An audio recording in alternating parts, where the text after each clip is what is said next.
আসসালামু আলাইকুম রহমতুল্লাহ বারাকাতু। কোরআন আর হাদিসে বিভিন্ন জায়গায় এটা স্পষ্টভাবে এসেছে, বান্দার কোনো হক আল্লাহ পাক মাফ করবে না। আমরা সাধারণত বুঝি বান্দার হক বলতে বুঝি মানে কারো টাকা পয়সা আত্মসাৎ করা, জমি জামা আত্মসাৎ করা, এগুলাকে বুঝি। যেমন দুর্নীতি, সাদাবাজি, সিন্ডিকেট যারা করতেছে তারা মানুষের হক নষ্ট করতেছে, এগুলো বুঝি। চুরি ডাকাতি যারা করতেছে তারা মানুষের হক নষ্ট করতেছে, এগুলো বুঝি আমরা। হ্যাঁ, এগুলো তো অবশ্যই মানুষের হক, কিন্তু যেটাকে আমরা যে যে এমন একটা বান্দার হক আছে, হক মানুষ নষ্ট করতেছে। বর্তমানে হাজারে তো 999 জন মানুষ মুসলমান না, ঘরে জন্ম না আদম সন্তানগুলা নিজের মনের অজান্তে, ইচ্ছায় হোক অনিচ্ছায় হোক, যে যে হারাম যে হক নষ্ট করার কাজে লিপ্ত, সেটা হলো গীবত। আমরা আমরা এতটুকু জানি গীবত করা হারাম, গীবত করলে কবিরে গুনাহ হয়। গীবত করাকে রাসূলুল্লাহ সাল্লাল্লাহু আলাইহি ওয়াসাল্লাম মৃত ভাইয়ের গোসল খাওয়ার সাথে তুলনা করেছেন। কিন্তু আমরা এগুলার পিছনে, এই কথাগুলোর পিছনে আর কেন এই কথাগুলো বলছেন রাসূলুল্লাহ সাল্লাল্লাহু আলাইহি ওয়াসাল্লাম গীবতের ব্যাপারে, এগুলো আমরা অ্যানালাইসিস করি না কখনো। আমরা এগুলো নিয়ে ব্যাখ্যা আলেমরা এগুলো নিয়ে এত করে না, তাহকিক করে না, ব্যাখ্যা করে না। তাহকিক করলে তো ব্যাখ্যা করতে পারবো। তো যেটা যাই হোক, আমি কাউকে ছোট করার জন্য কথা বলছি না। গীবত গীবত এমন এক ভয়াবহ পাপ, আমার কাছে এমন মনে হইতেছে আজকে থেকে না, যেদিন থেকে আমি গীবত সম্বন্ধে জেনেছি, গীবত সম্বন্ধে যেদিন থেকে আল্লাহ আমাকে এলেম দিয়েছে, ওই দিন থেকে আমার কাছে এমন মনে হয়েছে বর্তমান যুগের এবং আগামী প্রজন্মের বেশিরভাগ মানুষ জাহান্নামে যাবে শুধুমাত্র গীবত করার কারণে। গীবত নিয়ে একটা হাদিসটা বর্ণনা আছে আম্মা জান আয়েশা সিদ্দিকা রাদিয়াল্লাহু তাআলা আনহু, এবং ওনার ব্যাপারে হাদিসটা। আম্মা জান আয়েশা সিদ্দিকা রাদিয়াল্লাহু তাআলা আনহু মনের অজান্তে অনিচ্ছাকৃতভাবে রাসূল সাল্লাল্লাহু আলাইহি ওয়াসাল্লাম অন্য এক বিবি, যখন রাসূল সাল্লাল্লাহু আলাইহি ওয়াসাল্লাম আম্মা জান আয়েশা সিদ্দিকা রাদিয়াল্লাহু তাআলা আনহু ঘরে ছিলেন, তখন অন্য এক বিবি, সম্ভবত জয়নব বিনতে হারিসা, উনি এসেছিলেন কিছু একটা হাদিয়া দেওয়ার জন্য। উনি দিয়ে চলে গেছেন। চলে যাওয়ার পরে আম্মা জান আয়েশা সিদ্দিকা রাদিয়াল্লাহু তাআলা রাসূল সাল্লাল্লাহু কাছে জয়নব বিনতে হারিসার বিরুদ্ধে নিয়ে কিছু কথা বললেন। কথাগুলা ওনার খারাপ চরিত্রের ব্যাপারে নয়, খারাপ দোষের ব্যাপারে নয়, মানে উনি ছিলেন একটু কিবা লং করে ল্যাংরা কিবা লং করে হাঁটতেন, কিবা বনি টাইপের, মানে কোনো দিক থেকে ওনার একটা খুঁত ছিল। আমার জান আয়েশা সিদ্দিকা ওনার সামনে থেকে চলে যাবার রাসূল সাল্লাল্লাহু কাছে বলতেছে, তার ব্যাপারে বলছে ও এরকম এরকম এরকম। তখন রাসূল সাল্লাল্লাহু আলাইহি ওয়াসাল্লাম আমাদের আয়েশা সিদ্দিকা রাদিয়াল্লাহু তাআলা কে বলল, তুমি যে কথা বলেছো আয়েশা, তুমি যে কথা বলেছো, এই কথার মধ্যে এত দুর্গন্ধ, যদি এই কথা যদি সাগরের মধ্যে ফেলে দেওয়া হয়, পুরা পৃথিবীর ব্যাপী যত সাগরের পানি আছে, পুরা সাগরের সকল পানি তোমার এই কথার দ্বারা দুর্গন্ধ হয়ে যাবে। তাহলে গীবত কত জঘন্যতম পাপ। আমাদের আয়েশা সিদ্দিকা রাদিয়াল্লাহু বলে না যে ও এটা করেছে গীবত করেছে, সবল করেছে, উনি এটা এরকম দোষ করেছে, এরকম বলে নাই। তার মধ্যে যে কোনো একটা খুঁত ছিল, আল্লাহ তাকে সৃষ্টি করছে যেভাবে, ওই খুঁত নিয়ে এমন কিছু বলেছে যে কথাটা জয়নব বিনতে হারিসের সামনে যদি বলতো তার মনে কষ্ট যাইতো। এটাকে আর আল্লাহ রাসূল সাল্লাল্লাহু আলাইহি ওয়াসাল্লাম এত জঘন্যতম পাপ হিসেবে আখ্যায়িত করেছেন যে তুমি যে কথা বলেছো, এই কথা যদি সাগরে ফেলে দেওয়া হয়, পুরো সাগরের পানি দুর্গন্ধ হয়ে যাবে। তোমার এই কথার মধ্যে এত দুর্গন্ধ, মানে গীবতের ব্যাপারে আর কি।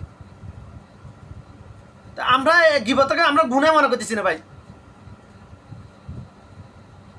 রাসূল সাল্লাল্লাহু আলাইহি ওয়াসাল্লাম অন্য হাদিসে বলেছেন সাহাবীদের মজলিসে, তো তোমরা কি জানো কে সবচেয়ে মুখলেস মিসকিন, কে সবচেয়ে বেশি বড় মিসকিন, এটা কি জানো? তখন সাহাবীরা বললে, যার কাছে টাকা পয়সা নেই, দেরাম দিনে না, সে মিসকিন। অথবা রাসূল না, সে নয়। এরপর সাহাবীরা বললেন, আল্লাহ রাসূল আলেম, আল্লাহ এবং তার রাসূল সাল্লাল্লাহু আলাইহি ওয়াসাল্লাম ভালো জানেন। অথবা রাসূল সাহেব বলছেন যে হাসরের দিন আমার অনেক উম্মত পাহাড় পরিমাণ নেকি নিয়ে আল্লাহর সামনে দণ্ডায়মান হবে, উপস্থিত হবে, কিন্তু মানুষের হক দিতে এমন অবস্থা হয়ে যাবে, একেবারে নিঃস্ব হয়ে যাবে। অথবা তার আমলনামা আর কোনো নেকি থাকবে না। তখন আল্লাহ পাক কি করবে? বান্দার হক যেহেতু আল্লাহ পাক মাফ করবে না, যার হক নষ্ট করেছে তার আমল নামা থেকে তার গুণাগুলা দেন আদারের গাড়ে চাপিয়ে দিয়ে তাকে জাহান্নামে নিক্ষেপ করে দিবে। তাকে কাকে? যে পাহাড় পাহাড় পরিমাণ নেকি নিয়ে আল্লাহর সামনে উপস্থিত হয়েছিল তাকে। এই বান্দার হকের ব্যাপারে আমার কাছে যেটা মনে হইতেছে, বান্দার হক নিয়ে কথা বলতে গেলে আমার কাছে যেটা মনে হয় ভাই, আমি নিজে বাঁচতে পারতেছি না এখান থেকে। আমার কান্না চলে আসে মাঝে এটা নিয়ে গীবত নিয়ে কথা বলতে গেলে, কারণ আমি নিজে এত চেষ্টা করে বাঁচতে পারতেছি না। মনের অজান্তে আমার দ্বারা হয়ে যায়, মাঝে মধ্যে গীবত হয়ে যাইতেছে।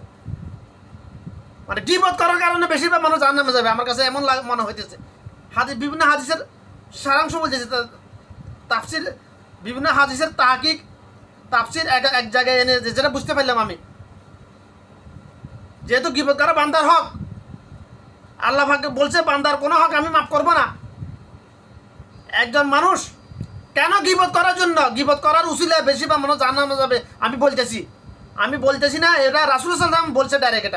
আমি এটা বলতেছি না, আমি বলতেছি বিভিন্ন হাদিসের তাহকিক করে আমি যেটা বুঝতে পারলাম, আমাকে আল্লাহ যেটা বুঝার তৌফিক দিয়েছে, যে এলেমটা দিয়েছে, এটা ওটা বলতেছি আমি সংক্ষেপে। বেশিরভাগ মানুষ বর্তমান যুগের এবং আগামী প্রজন্মের বেশিরভাগ মানুষ জাহান্নামে যাবে শুধুমাত্র গীবত করার কারণে। ইমান নিয়ে যদি যাইতে পারে, মানে ইমানদার যারা, তাদের মুসলমানের কথা বলেছি, যারা প্র্যাকটিক্যাল মুসলমান তাদের কথা বলতেছি, মানে 5 ওয়াক্ত নামাজ পড়েছে, রোজা রেখেছে, হজ করেছে, ফরজ হলে জাকাতও দিয়েছে, ফরজ হলে চুরি ডাকাতি করে না, জেনা ব্যবসা করে না, তার কথা বলতেছি। কিন্তু তারপরেও শুধুমাত্র গীবতের কারণে জাহান্নামে যাবে বেশিরভাগ মানুষ। এটা অন্যতম একটা কারণ হলো আল্লাহ যেহেতু বলছে বান্দার কোন হক আমি মাফ করব না। গীবত যেহেতু বান্দার হক, আমি যার গীবত করেছি তার হক নষ্ট করেছি, আমি যার হক তার কাছে মাফ চাইতে হবে।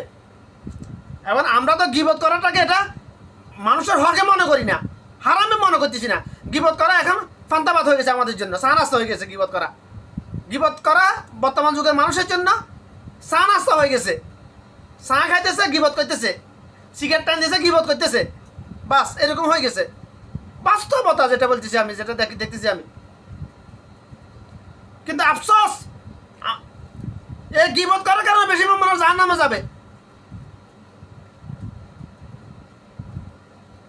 এটা বিশ্বাস করলে সত্য, না করলে সত্য আমার কথা আমি আমার মন গড়ার মতো বলতেছি। আমি বিভিন্ন হাদিসের তাহকিক করে কথাটা বলতেছি আমি, মানে মানুষের হকের ব্যাপারে যে হাদিসগুলো আছে ওগুলো নিয়ে ওগুলোর উপর তাহকিক করে বলতেছি। যেহেতু গীবত করা মানুষের হক, আমি যার গীবত করেছি তার হক নষ্ট করেছি। এখন আমাদের এমন করে মানুষের ফিতরতগত এমন করে মানুষ কি আছে যে যার গীবত করেছে তার কাছে মাফ চাইছে, ভাই আমি তো তোর গীবত করেছিলাম অমুক দিন, তোর ব্যাপারে এভাবে বলেছিলাম, আমাকে মাফ করে দিয়ে, এরকম কোনো লোক আছে? আপনাকে দেখাতে পারবেন?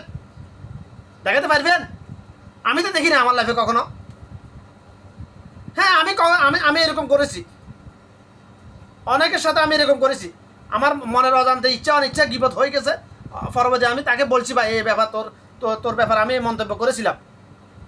কিন্তু কেউ আমাকে কখনো আঘাত করে না, তারা হাসি দিছে আমার কথা শুনে। আমি কেন বলতে পেরেছি? আমাকে আল্লাহ পাক এভাবে বুঝার, বলার, জানার, বুঝার, মানার তৌফিক দিয়েছে, এই জন্য বলতে পারতেছি ভাই। হয়তো এখানে আমার বাহাদুরি নাই ভাই, আল্লাহ পাকের রহমত এটা আমার উপর। আমার লাইফে এমন ঘটনা অনেক করেছি আমি। কিন্তু যাকে আমি চিনি জানি, যাকে আমি ফাইসি হাতের না গেলে তার কাছে তো মাফ সাহেব বলতে পারতেছি আমি মাফ। কিন্তু যারা আমার হাতের না গেলে গীবত হয়ে যেতে, তাদের কি হবে? আল্লাহি আলেম, আল্লাহ ভালো জানে। যদি আল্লাহ আমার উপর রহম না করে। আমরা যেহেতু গীবত করার কারণে কেন বেশিরভাগ মানুষ জাহান্নামে যাবে বলতেছি, বান্দার হক চুরি করার কারণে, ডাকাতির কারণে বেশি মানুষ জাহান্নামে যাবে না। তার জানা ব্যবসার কারণে মানুষ জাহান্নামে যাবে না। যারা দুর্নীতি সিন্ডিকেট করতেছে তাদের কথা আলাদা, তাদের কথা বললাম না, তারা জাহান্নামে যাবেই। ইমান না থাকলে চিরজাহান্নামী, ইমান থাকলে নির্দিষ্ট সময়কাল যেটা জাহান্নামে তাদেরকে যাইতে হবে। যেহেতু একজন দুর্নীতিবাজ বাংলাদেশের 20 কোটি মানুষের হক নষ্ট করছে, মনে করেন একজন সিন্ডিকেটকারী বাংলাদেশের 20 কোটি মানুষের হক নষ্ট করছে। দেখেন হাতের কোনো একজন লোকের পক্ষে কি সম্ভব 20 কোটি মানুষের দ্বারা গিয়ে মাফ চাওয়া? ভাই আমি তোর হক নষ্ট করেছি, মাফ করে দে, সম্ভব? তারা যেটাকে ফাঁফে মনে করছে না, গুনাহ মনে করতেছে না, হারামে মনে করতেছে না, মাসওয়ার প্রশ্ন আসে না। ওদের কথা বললাম না আমি, সাধারণ মানুষের কথা বলতেছি। আমি সাধারণ মানুষের কথা বলতেছি, সাধারণ মানুষের মধ্যে যারা মুমিন মুসলমান তাদের কথা বলতেছি।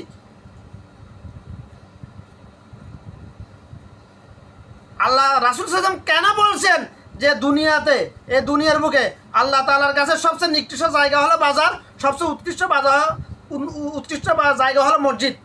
সবচেয়ে নিকৃষ্ট জায়গা কেন বাজার? ওই যে গীবত সবলকারী হয় কোথায়? বাজারে। বাজার মানে মুড়িগঞ্জ বাজার না, এটা বা হেনিবাড়ির বাজার না, শুধু বাজার মানে চা দোকানের কথা বলা হয়েছে এখানে। বাজার মানে চা দোকানের কথা বলা হয়েছে ভাই। গীবত সবলকারী পুরুষ গীবত সবলকারী কোথায় করে?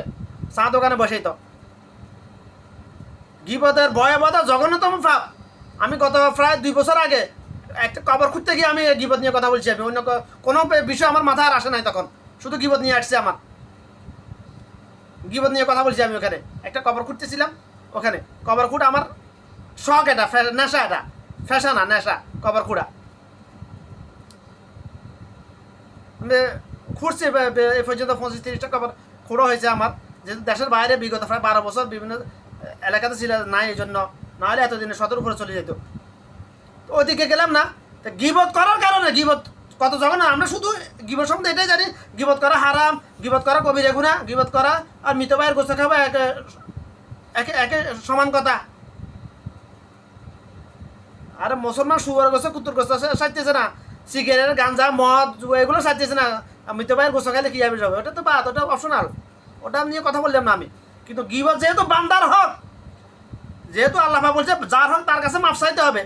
আর কিন্তু আমরা তো আমরা আজকের বর্তমান যুগের মানুষ, বর্তমান যুগের না, পৃথিবীর বেশিরভাগ মানুষ গীবত করাকে এটাকে গুনাহ মনে করে না, এটাকে বান্দার হক মনে করে। তো অনেক দূরের কথা, এটাকে হারামও মনে করে না। গীবত করাকে চা নাস্তা মনে করে। চা দোকানে বসে বসে গীবত করো। এই গীবত থেকে বাঁচার জন্য আমি 2021-এ টানা 5 মাস দেশে ছিলাম। আমি 5 মাস কতদিন দেশে ছিলাম, আমি দোকানে যা বসি নাই কখনো।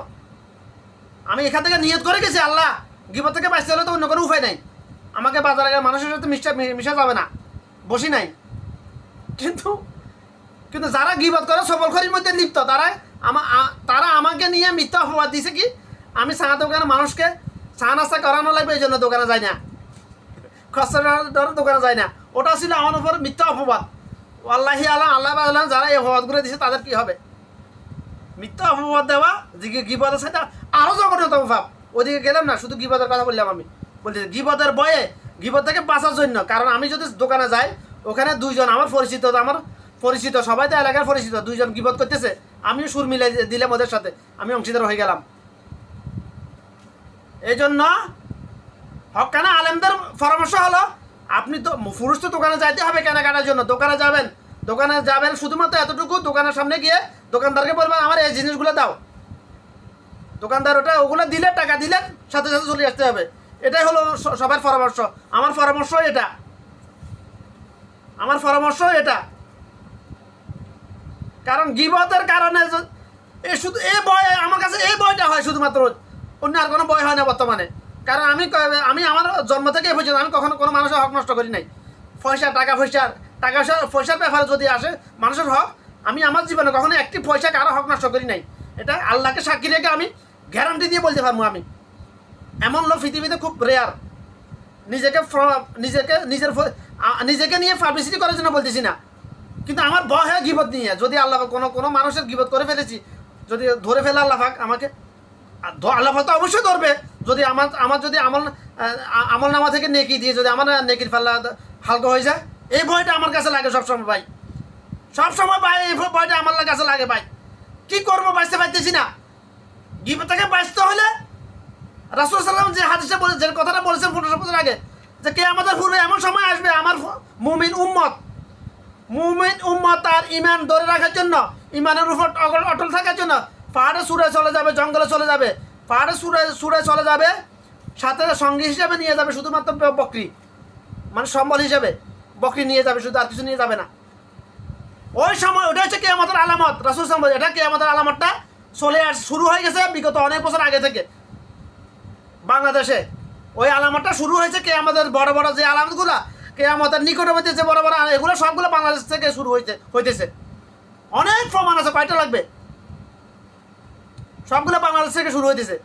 কারণ মাজাব নিয়ে, ধর্ম নিয়ে ফেরকাবাজি, ফেতনাবাজি সব বাংলাদেশেই। ওয়ার্ল্ডের আর কোনো দেশে এত ফেতনাবাজি নেই। আমি ওই যে মাজাবের কথা আজকে বললাম না, আমি বলতেছি গিবত। কারণ চা দোকানে নিয়ে বসে থাকে, এটা আর স্টেটের কোথাও নাই। এভাবে চা দোকানে গিয়ে বসে থাকার সিস্টেম নাই, উঠে যেতে হবে তোমাকে। খাওয়া শেষ উঠে যেতে হবে, বসে গল্প গুজব করার এখানে সিস্টেম নাই, অপশন নাই, সময় নাই এখানে। উঠে যাও, আর অন্য কাস্টমার আসবে।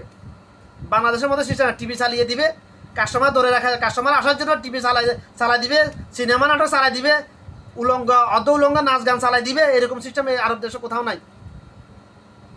কিয়ামতের যে বড় বড় যে আলামতগুলো নিকটবর্তী, ওগুলো আমার মনে হইতেছে, আমি কনফার্ম ওগুলো বাংলাদেশ থেকে শুরু হইতেছে সবগুলা। রাসূল সাল্লাল্লাহু আলাইহি ওয়াসাল্লাম যে 72 দলের কথা বলছেন, ওটা বাংলাদেশ থেকে শুরু হয়েছে।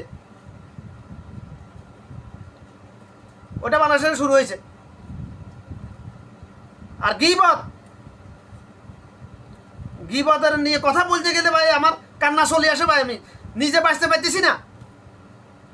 কারণ যেহেতু জীবনে কত মানুষের গীবত কেন এত ভয়াবহ, কেন আমি বলতেছি এটা তো খোলাসা করতে, কেন আমি বলতেছি বেশি মানুষ জাহান্নামে যাবে গীবতের উজুল্লা, গীবতের কারণে। যেহেতু গীবত বান্দার হক, এটা অন্য একটা কারণ হয়েছে।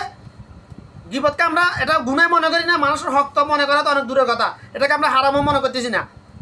বেশিরভাগ মানতে 1999 জন মানুষ, এটাকে আমরা হারামও মনে করি না। অন্যের হক নষ্ট করতেছি, এটা তো অনেক দূরের কথা।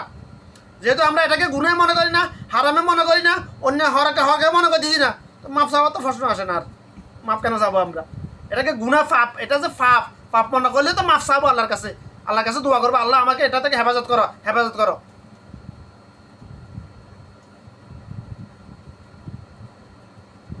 আমরা তো এটাকে পাপে মনে করতেছি না, হারামে মনে করতেছি না, অন্যের হক নষ্ট করছি এটা মনে করতেছি না। তো মাপ চাওয়া তো প্রশ্ন আসে না। যার গীবত করছে তার কাছে মাপ চাওয়া তো অনেক দূরের কথা, আল্লাহর কাছেও মাপ চাওয়ার প্রশ্ন আসে না বেশিরভাগ মানুষের। তাহলে পরিশেষে কি দাঁড়াইলো? বেশিরভাগ মানুষ জাহান্নামে যাবে গীবতের উজুল লেখা শুধুমাত্র। তার সব ঠিক আছে, শুধুমাত্র ইমান আমল সব ঠিক আছে, শুধুমাত্র গীবত উজুলে জাহান্নামে চলে যাবে। কারণ মিজান, হাসরের দিন নেকি গণা হবে না, ওটা ওজন করা হবে। নেকির পাল্লা যদি বাড়ি হয় জান্নাতি, গুনার পাল্লা যদি বাড়ি হয় জাহান্নামী।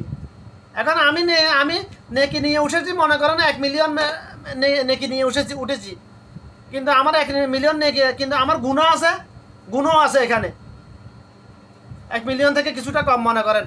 কিন্তু আমার জন্য জান্নাত ওয়াজিব ছিল, কিন্তু আমার এমন সময় ফাওনাদার এসে উপস্থিত ফাওনাদার ভুলে গেল, ফেরেশতাদের দায়িত্ব ওকে দেখাই দেওয়া, তুই অমুকের কাছে ফাওনা হাবি, অমুক লোক তোর গীবত করেছে, অমুক লোক তোর সম্পদ মারি খাইছে, তোর টাকা মারি খাইছে, তোর সম্পদ বাপ দিনের সম্পদ মারি খাইছে, তাকে গিয়ে ধর। এটা ফেরেশতারা দেখাই দিবে।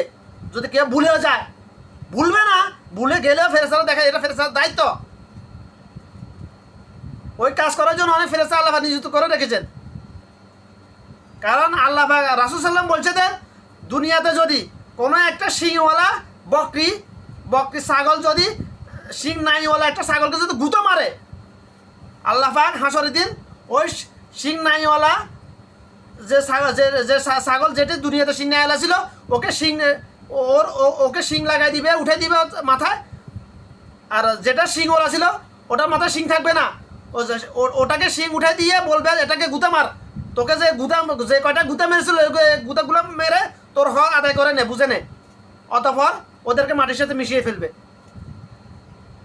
মানে শুধু মানুষের হক না, কোনো পশু যদি অপর পশুর উপর জুলুম করে, ক্ষমতার ব্যবহার করে, আল্লাহ ওটারও ইনসাফ করে ছাড়বেন। তো সেখানে মানুষের বেলায় কীভাবে বুঝাবো আমি? কীভাবে বুঝাবো? তার মানে আবার এই না সিংহ হরিণকে খেয়ে ফেলেছে এই জন্য হরিণকে বলবে না, এরকম ওই ব্যাপারে নয়।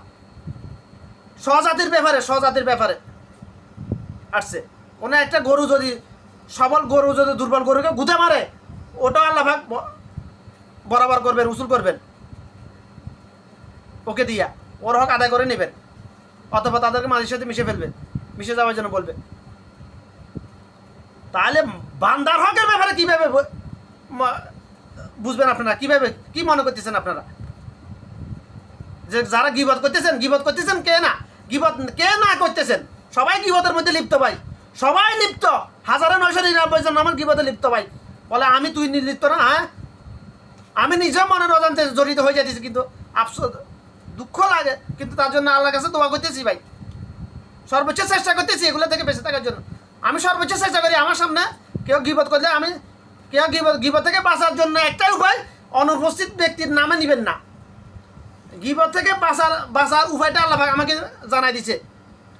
গিবত থেকে বাঁচার একটাই উপায়, অনুপস্থিত ব্যক্তির ব্যাপারে বা অমুক লোকটা কেমন আছে এটাও জিজ্ঞাসা করবেন না, অমুক লোক ভালো আছে না এটাও জিজ্ঞাসা করবেন না। এটা জিজ্ঞাসা করাটা না উত্তম। আমি এই প্রচারণা করতেছি, এই দাওয়াতটা আমি সবার কাছে দিতেছি। আমি বিগত অনেক বছর 5-6 বছর আগে থেকে এই দাওয়াতটা আমি দিয়ে যাইতেছি। আমি বা তুই আমার সামনে তুই আসা, তোর কথা বল। আমি টেলিফোনে কারোর সাথে কথা বললে আমি বলি ভাই তোর কথা আমার কথা অন্য কারোর কথা বলিস না। কি করবো? যাকে বলতে পারি তাকে বলি, সরাসরি বলি, অন্য কারো কথা বলিস না, গিবত হয়ে যাবে। প্রথমে দুই একটা ভালো কথা বলবো। শয়তান তো লেগে আছে, প্রত্যেক আদম সন্তানের পিছনে শয়তান লেগে আছে। আল্লাহর কসম প্রত্যেক আদম সন্তানের পিছনে শয়তান লেগে আছে 24 ঘন্টা। শয়তানের ঘুম নাই, নিম নাই, শয়তানের দুর্বলতা নাই। মানুষকে দিয়ে ফাঁক পাস করানোর জন্য শয়তান লেগে আছে। এটা শয়তানের ওয়াদা আল্লাহর সাথে যে তোমার কোনো এক আদম সন্তানকে আমি ছাড়বো না, জাহান্নামে নিয়ে যাওয়ার চেষ্টা করে যাবো আমি। এটা শয়তানের ওয়াদা। আর আদম সন্তানের ওয়াদা ছিল তুমি আমাদের রব, তুমি আমার রব। রুজগাতের সকল আদম সন্তান আল্লাহর সাথে এই ওয়াদা করে তুমি আমার রব, তোমার আদেশ দিশের সকল আদেশ আমরা মেনে চলবো। এই ওয়াদা করে দুনিয়াতে আসে মুনাফিকি শুরু করে দিচ্ছে আল্লাহর সাথে। কে রব? কোথায় রব? কিসের রব? আর দুনিয়াতে মস্ত বড় খাওয়া দাও পুত্তি করো, বাস এই স্লোগান শুরু করে দিয়েছে। শয়তান কলবে মানে দুনিয়ার লোভ ঢুকে দিছে। দুনিয়ার প্রতি মহাব্বত সমস্ত গুনাহের মূল নয়, দুনিয়ার প্রতি অতিরিক্ত মহাব্বত সমস্ত গুনাহের মূল। দুনিয়ার প্রতি মহাব্বত যদি না থাকে তাহলে আমার শেখা পড়ছে না ভাই, এত শরীর কামাই করি আমার বহুলা খাবাইতাম, আমার মা খাবাইতাম। ওটাই তো দুনিয়ার প্রতি মহাব্বত, ওটাই দুনিয়ার প্রতি মহাব্বত। অতিরিক্ত মহাব্বত বা সমস্ত গুনাহের মূল। হুব্বুদ দুনিয়ার আসুকুল্লি খাতিয়া, এই হাদিসের অনুবাদটা হয়েছে দুনিয়ার মহাব্বত সমস্ত গুনাহ না। এখানে দুনিয়ার প্রতি অতিরিক্ত মহাব্বত সমস্ত গুনাহের মূল। এটা তাহকিক হলো, এটা মানে উত্তম, এটার সঠিক তাফসীর হলো এটাই। দুনিয়ার প্রতি মহব্বত হলো ওই যে আল্লাহ পাকের রহমত থেকে একটা রহমত, আল্লাহ পাকের ভালোবাসা থেকে একটা ভালোবাসা মানুষকে সৃষ্টিগুলোর মধ্যে দিয়ে দিছে, ওইটাই হলো দুনিয়ার প্রতি মহব্বত। একজনের প্রতি একজনের টান, মায়া, মহব্বত, ভালোবাসা। তোকে ছাড়া আমি বাঁচবো না, তোকে না পেলে আমি মরে যাব, এগুলো হচ্ছে দুনিয়ার প্রতি মহব্বত সাময়িক। কিন্তু দুনিয়ার প্রতি অতিরিক্ত মহব্বত হলো সমস্ত গুনাহের মূল। মানুষ কি আসলে রিজিকের জন্য পাপ কাজ করতেছে? না, কসম আল্লাহ। পৃথিবীর কোনো মানুষ ফ্যাট ফালার জন্য পাপ কাজ করতেছে না। এরকম পরিস্থিতি বর্তমান পৃথিবীতে এখন আর নাই। আগে ছিল কোনো এক সময়, এখন আর নাই। বর্তমান যুগে ফিলিস্তিনের কথা বা অন্য ফাংশন, ফিলিস্তিন ছাড়া অন্য কোনো দেশের কোনো মানুষ খাবারের অভাবে মারা যাইতেছে, এরকম ইতিহাস পৃথিবীতে নাই বর্তমানে। আফ্রিকার জঙ্গলেও নাই, জঙ্গলে মানুষ না খায় মরতেছে না। তারা বানর শিকার করে খাইতেছে, হনুমান শিকার করে খাইতেছে। কুত্তা খায় না তারা, কুত্তা ছাড়া সব প্রাণী তারা খায় আফ্রিকার আদিবাসীরা। তো মানুষ ফ্যাট ফেলার জন্য নিজের এবং অন্য ফ্যাট ফেলার জন্য পাপ কাজ করতেছে না। দুনিয়ার রং তামাশার জন্য, দুনিয়ার সাকসিকের জন্য প্রতি আকৃষ্ট হওয়ার কারণে মানুষ পাপ কাজ করতেছে, হারাম খাইতেছে, হারাম কাজ করতেছে।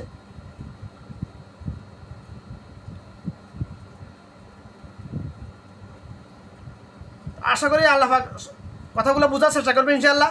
গীবত থেকে বাঁচার সর্বোচ্চ চেষ্টা করতে হবে আমাদেরকে।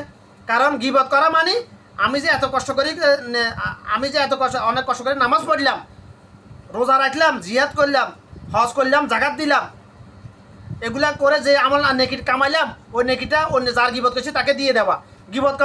গিবত করার খোলাসা অর্থই হলো আমার কষ্ট অর্জিত নেকি অন্যকে দিয়ে, যার গিবত করছে তাকে দিয়ে দেওয়া। বাস এটাই মূল কথা, হলো এটাই। একটা বিষয় বুঝাইতে গেলে অনেক কথা বলা লাগে, এই জন্য এতক্ষণ অনেক কথা বলছি, কিন্তু সর্বশেষ যেটা বলছি এটা হলো মূল পয়েন্ট। গিবত করা মানে হলো, গিবত করা বাংলা খোলাসা অর্থ হলো আমার কষ্ট অর্জিত নেকিগুলো আমিও যার গিবত করছি তাকে দিয়ে দিয়েছি ভাই। কিন্তু আফসোসের বিষয় হলো আমরা যাকে ঘৃণা করি তার গিবত করি। অর্থাৎ আমরা তাহলে এবার দেখুন, আমরা যাকে পছন্দ করি না, ভালোবাসি না, ঘৃণা করি, তার গিবত করে তাকে জান্নাতের দিকে ঠেলে দিতেছি, নিজে জাহান্নামের দিকে যাইতেছি। কারণ প্রত্যেক অ্যাকশানের রিয়েকশান আছে, নিউটনের সূত্র এটা, প্রত্যেক অ্যাকশানের রিয়েকশান আছে। আমি যদি কাউকে জোরে ধাক্কা দিই আমাকে একটু লড়াচড়া করতে, একটু পিছনে যাইতে হবেই, ইচ্ছা অনিচ্ছায়। এখন আমি গিবত গিবত করার দ্বারা আমি আমার নিজের কষ্ট অর্জিত দিয়ে কি যার গিবত তাকে দিয়ে তাকে জান্নাতের দিকে ঠেলে দিতেছি। ওই ঠেলার ধাক্কার রিয়েকশনের কারণে আমি জাহান্নামের দিকে আস্তে আস্তে চলে যাইতেছি, আমি অগ্রসর হইতেছি। গিবতের খোলাসা অর্থ হলো এটাই, সংক্ষিপ্ত তাফসীর হলো এটাই। সবচেয়ে গুরুত্বপূর্ণ কথা হলো এগুলাই।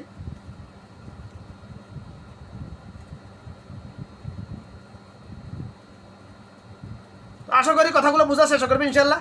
কেন এত নিজের কষ্ট অর্জিত, এত কষ্ট করে বাঙ্গা সুরা নেকি করে আমল করে এগুলো মানুষকে দিয়ে দিতেছেন গিবত করার কারণে, গিবত করে। কারণ বলে কেমনে তুই কেন জানো, তুই কি কবরে গেছত নাকি? ভাই কবরে তো টাকা চলে না ভাই, কবরে টাকা চলে না। ও আশা যখন ওমানিকে করলাম হাতে হাসি উঠছে, কি টাকার লেনদেন প্রসঙ্গে হঠাৎ করে আল্লাহ পাকে এলেমটা যখন আমাদের কিছু, কবরে তো টাকা চলে না, কবরের টাকা চলে না ভাই। ওখানে নেকির বিনিময় হবে, শুধু নেকির বিনিময় হবে। এখন গিবত করছি, আমার কাছে হক পাইব, হকের বিনিময় আমাকে নেকি দিয়ে দিতে হবে। এখন আমার আমল নামা থেকে নেকি দিলে আমার আমল নামাটা আস্তে আস্তে হালকা হয়ে যাবে না? এখন তাহলে এটার অর্থ কী জানিয়েছে, আমি ওকে যার গিবত করেছে তাকে নেকি দিয়ে তার আমল নামাটা নেকের ফাল্লা বাড়ি করে দিতেছি, আমার নেকের ফাল্লাটা হালকা করে করতেছি আস্তে আস্তে। তাকে জান্নাতের দিকে ঠেলে দিতেছি, আমি জাহান্নামের দিকে অগ্রসর হইতেছি। গিবত করা খোলাসা অর্থ হলো, অনুবাদ হলো এটাই ভাই। গিবত করার খোলাসা অনুবাদ হলো এটাই। আপনি কলবে কথাগুলো ঢুকক আর না ঢুক এটাই সত্য।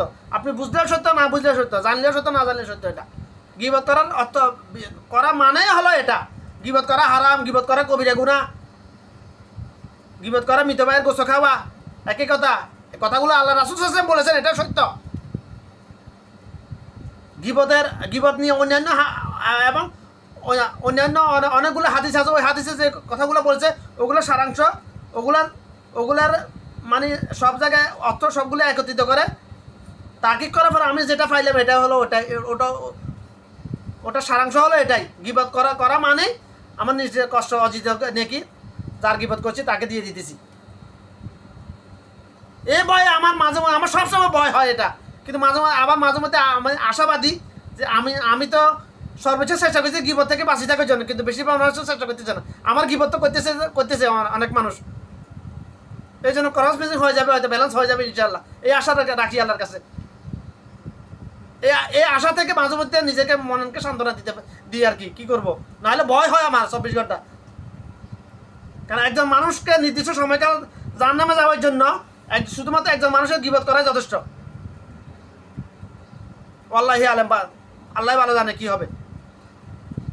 আবার বলতেছি, একজন পরিপূর্ণ মুমিন মুসলমান যার উপর জান্নাত ওয়াজিব হয়ে গেছে, এরকম একজন মুসলমানের জন্য জাহান্নামে নির্দিষ্ট সময়কালের জন্য জাহান্নামে যাওয়ার জন্য শুধুমাত্র একজন মানুষের গিবত করাটাই যথেষ্ট হয়ে যাবে। নাউজুবিল্লাহ। যদি আল্লাহ তার উপর রহম না করে।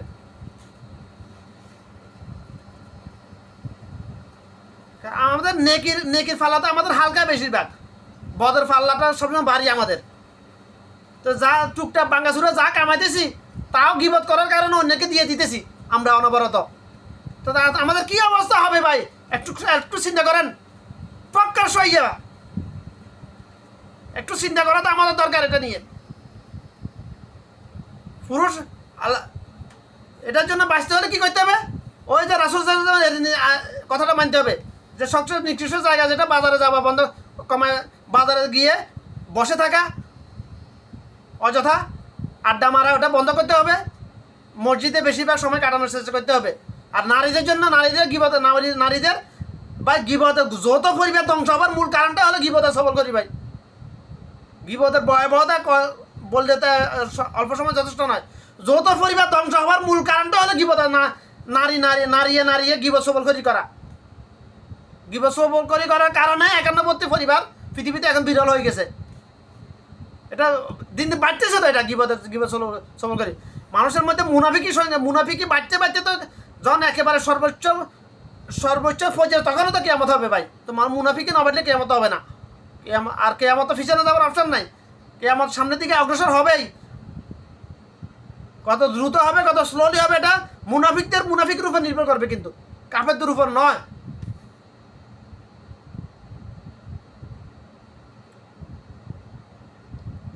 কারণ পৃথিবীর বাস্তবতা যেটা দেখতেছি আমি মানুষ নিয়ে, যেহেতু আমার মানুষের উপর আমার টানা 25 বছরের রিচার্জ,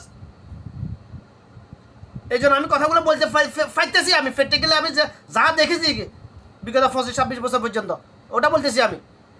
25-26 বছর কেন বলতেছি? আমার বয়স 25-26 না ভাই। আমার প্রথম 8-10-12 বছর পর্যন্ত আমি এত কিছু বুঝে শিখিনি। আমি যে এত মানুষের মধ্যে এত কিছু জানতাম না, ওটা মাইনাস করে দিচ্ছি লাইফ টাইম থেকে। ওটার পরের সময়টা ধরছি হিসাবে দিতেছি। এটা কিন্তু সত্য। আমি মানুষের উপর রিসার্চ করে আসতেছি আমার যখন থেকে বুঝেছি তখন থেকে। মানুষের আকিদাগত দিক থেকে কত প্রজাতির মানুষ আছে পৃথিবীতে, এটার উপর রিসার্চ করে আসতেছি আমি। রিসার্চ আমার সমাপ্ত হয়ে গেছে, খালাস। এটা খতমে নবুয়তের মতো এটা হয়ে গেছে, সমাপ্ত। এটা আর রিসার্চ করার প্রয়োজন না মানুষ নিয়ে আমার। এটা শেষ। এটা এলেম আল্লাহ পাক পরিপূর্ণ করে দিয়েছে আমাকে মানুষ নিয়ে। তো কথাগুলো মনোযোগ দিয়ে শুনবেন। নিজে গিবত থেকে বাঁচার জন্য চেষ্টা করবেন, অন্যকে এটা গিবত নিয়ে সতর্ক করে উদ্বুদ্ধ করবেন ইনশাআল্লাহ, এটা থেকে বেঁচে থাকার জন্য ইনশাআল্লাহ। আল্লাহ সবাইকে তৌফিক দান করুন। আমার তৌফিক ইল্লা বিল্লাহ, আউযু বিল্লাহি মিনাশ শাইতানির রাজিম, রাব্বি জিদনি ইলমা। সবসময় কলবকে আল্লাহ জিকিরে ব্যস্ত রাখবেন, তাহলে পাপ কাজ গিবত থেকে বেঁচে থাকতে পারবেন।